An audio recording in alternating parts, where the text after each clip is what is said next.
Be advised, the opinions and views of the hosts and guests do not reflect those of the station.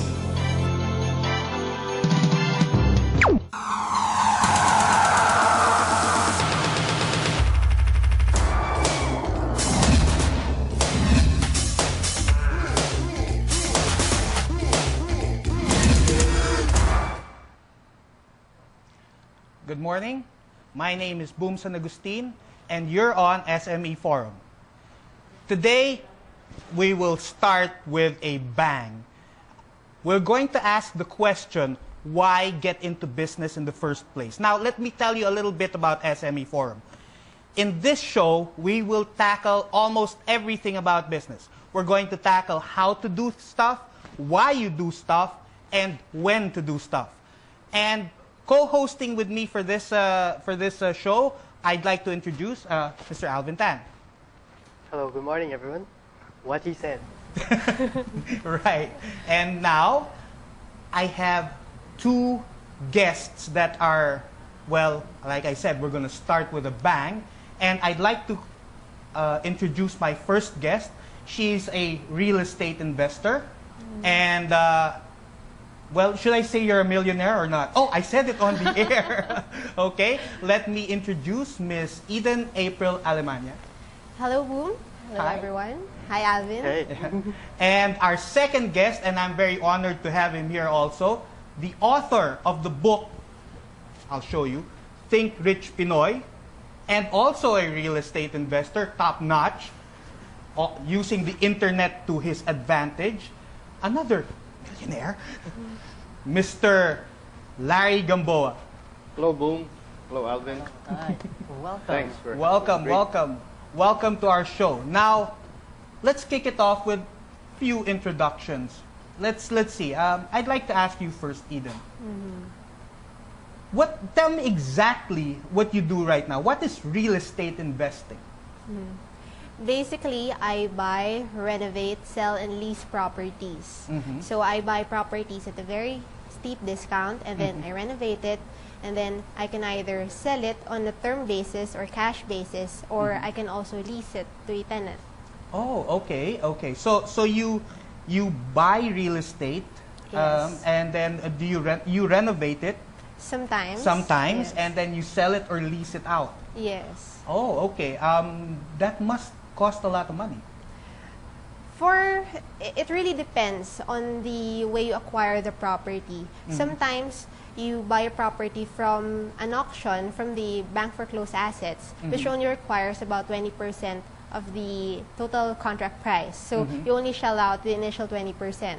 Okay. Sometimes we can get a property from a private seller, or sometimes from another bank who wants cash for the property. So we need the entire amount for that property.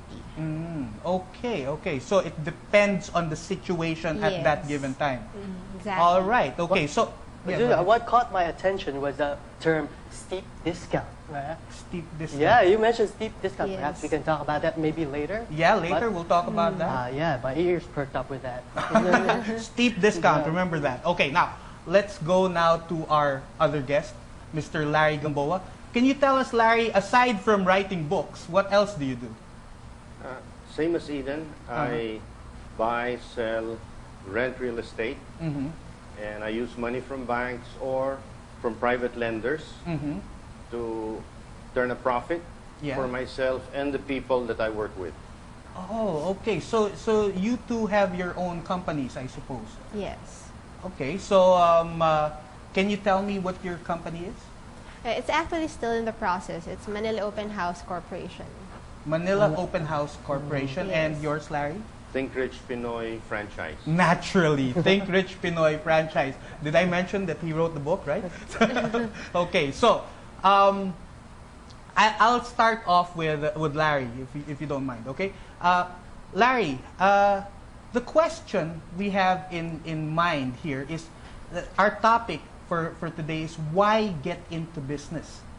Why get into business in the first place? So I'd like to ask you, why did you decide to become a businessman? Why decide to become a businessman? Well, I think business is the fastest way to generate cash and cash flow for yourself. No? You're your own boss. It's tough, Yeah. but if you're able to overcome the initial hurdles, All right. you call the shots, you have leisure time, you can do it from your home.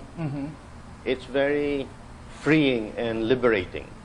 Oh, okay. So was this what prompted you to write the book, Think Rich Pinoy? Well, what prompted me to write the book is the experience I had of initially buying real estate from bank auctions like Yes. 5 years ago and succeeding with a 5-door apartment in San Pedro and then gradually scaling up.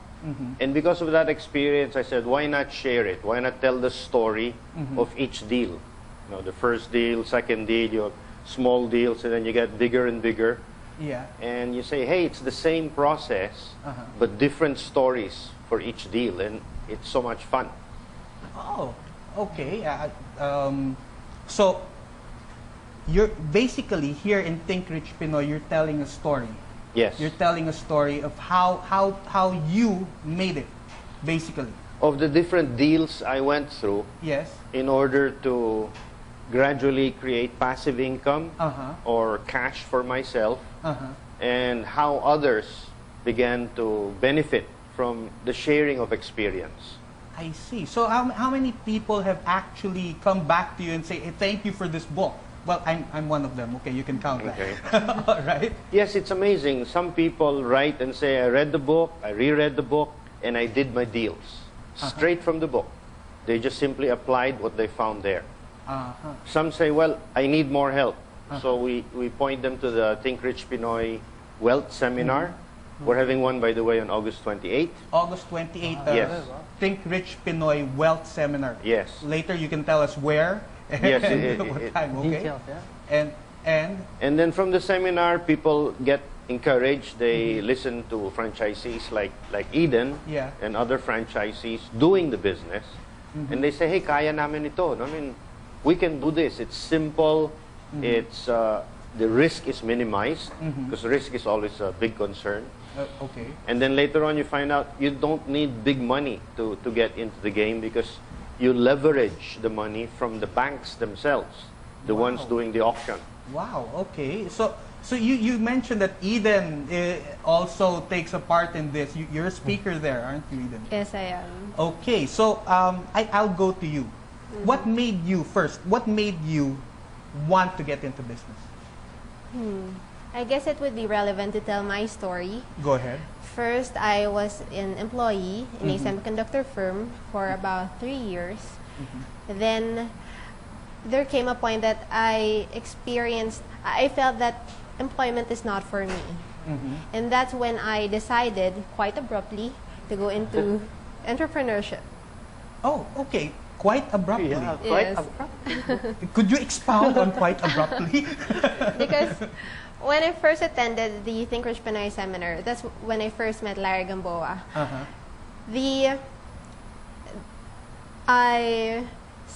I submitted my resignation to the company, believing that I found what I really want to do in my life. Oh, so siyang salarin. Yeah, okay. So he's the one who got you into that, right? It's his fault you're rich now. He's my inspiration. Whoa, yes. okay. So this book actually, Larry's knowledge and his knowledge in this book actually work. You're a recipient of that. Yes, I'm a living testimony. Oh, okay. We'll talk after. Huh? Okay. So now here in this show, we want to dig deeper than just ask your stories.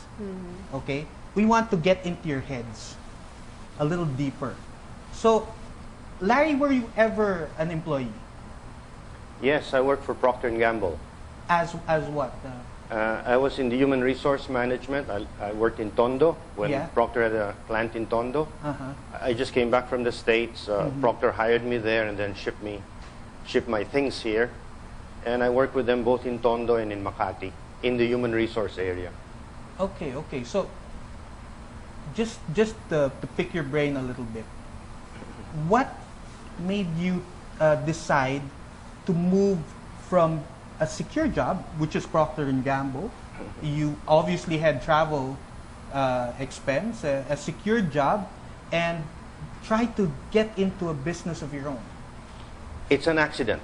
An accident. All right. From Procter, I joined BidTech, Bancom Institute for Development Technology. It was run by Sixto Rojas and Luis Villafuerte. Yes. Their motto was, the difficult takes a while, the impossible a little longer. Oh, okay. So they were the avant-garde company at that time. Uh-huh. And I oversaw with Victor Ordonez, the late Victor Ordonez, an entity called BidTech, Bancom Institute for Development Technology. There I brought in Development Dimensions International. It's a human resource training company. We tied up with them, we joint ventured with them.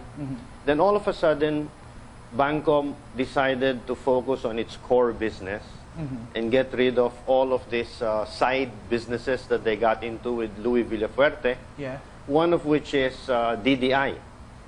So Vic Ordonez approached me one day, he was my boss, and said, Larry, you want DDI? I said, I don't have the money. He said, no problem, give us a proposal. And I said, okay, you be my first clients, and I'll take over DDI so that I can have the cash flow to run it. And he came back to me and said, done. So Bancom bought, I don't know, maybe $500,000 worth of products from me. That capitalized Development Dimensions ASEAN International, the company that I set up on a joint venture with DDI. Oh, okay. So you didn't put out any cash Nope. for this, and this whole thing, this whole venture, when you got into it, sort of pushed you towards entrepreneurship. Yes, it fell on my lap. It fell on your I lap. never sought it. I thought I'd be an employee all my life. And all of a sudden he says, do you want it? And I said, only if you will be my first client, so I don't have any cash out. Okay, wow. We have a term in Pinoy that says ginisa sa sariling mantika. Parang ganun ba? Parang ganun, pero masaya yung mantika. Hindi ako napaso. All right, that's cool. That's amazing. That's an amazing story, Larry. Now let's move to Eden. Am I going too fast for you guys? No. It's No, okay. It's just okay. Okay, Eden. What was going through your mind? I mean, you listened to Larry speak. You heard what he had to say. You were an employee. You were getting pay 15 and 30, right? Yes. PD 15.30. Right? Yes. Yeah, payday 15.30. Right, I got that. And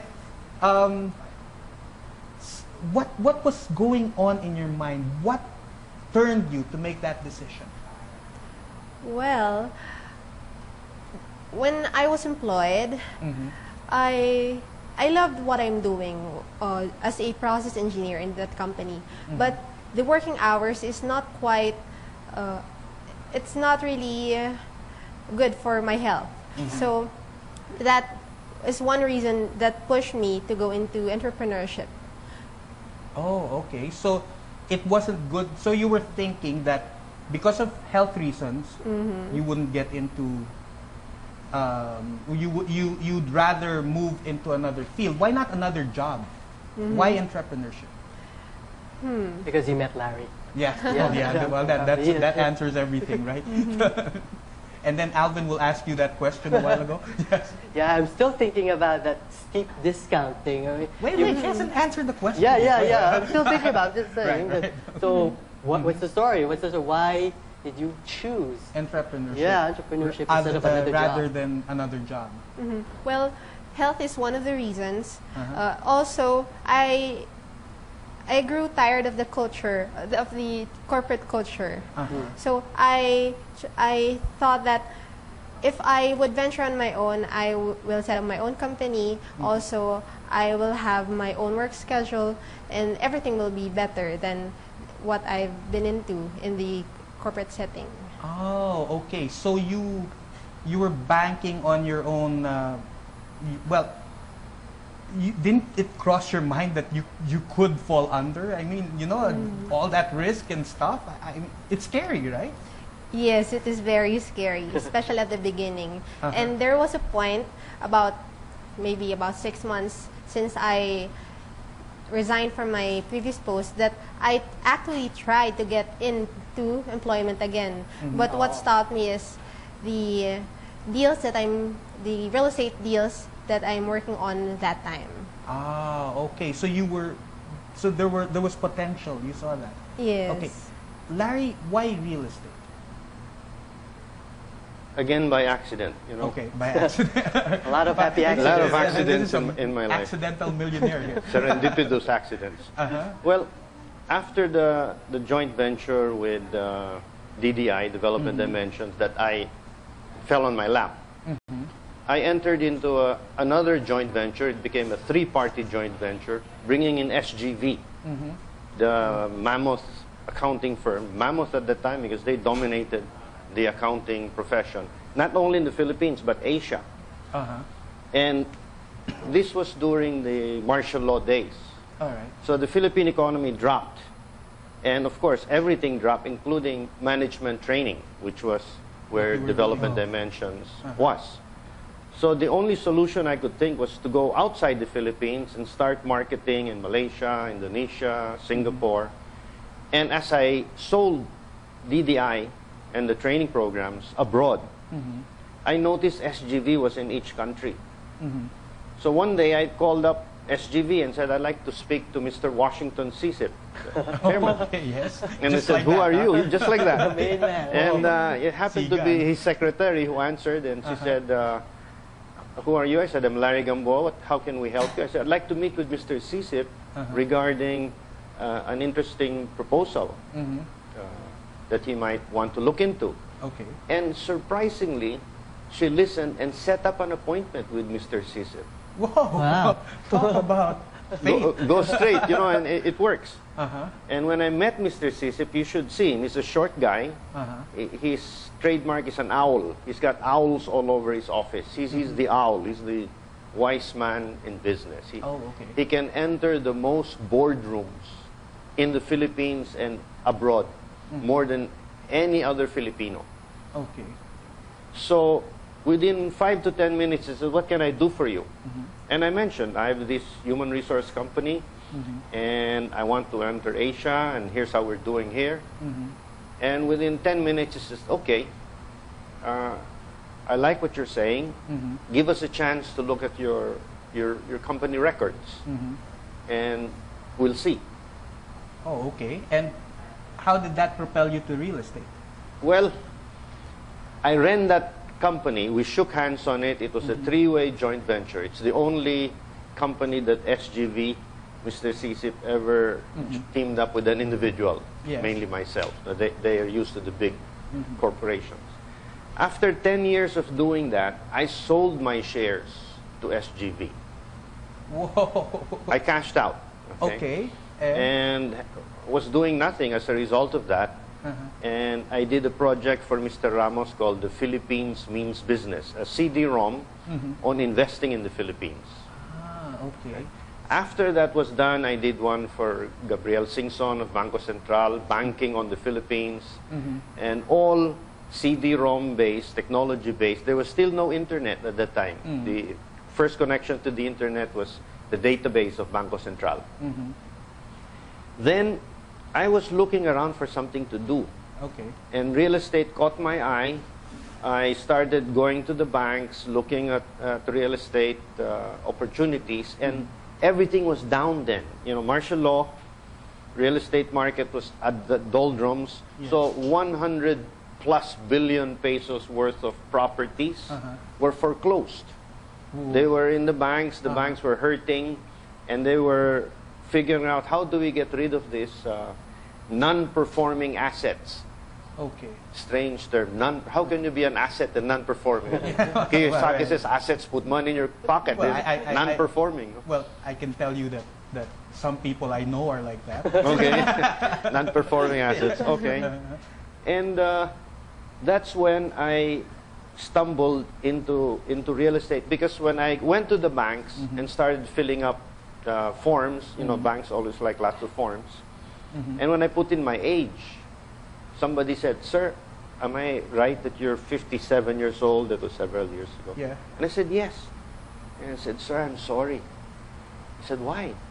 "Well, you're 57.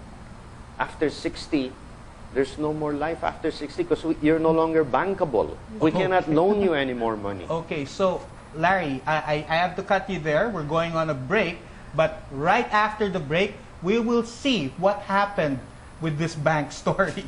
And we will also see your question too. Yes. All right, so we're going on our break now, and that's it.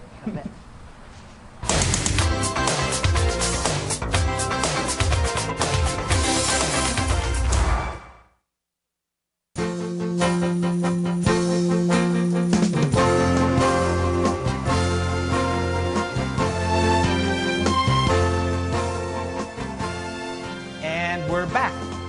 And here, before you left, we were listening to a story about a bank, about how you did. You were looking for, just to remind the audience, you were looking for real estate deals in banks, and they were Concerned about your age. they were concerned about your age. And then what happened? Well, they told me there's no life after 60. They can't lend because amortizations will be too big. Yeah. You have only 3 years. And you have to pay.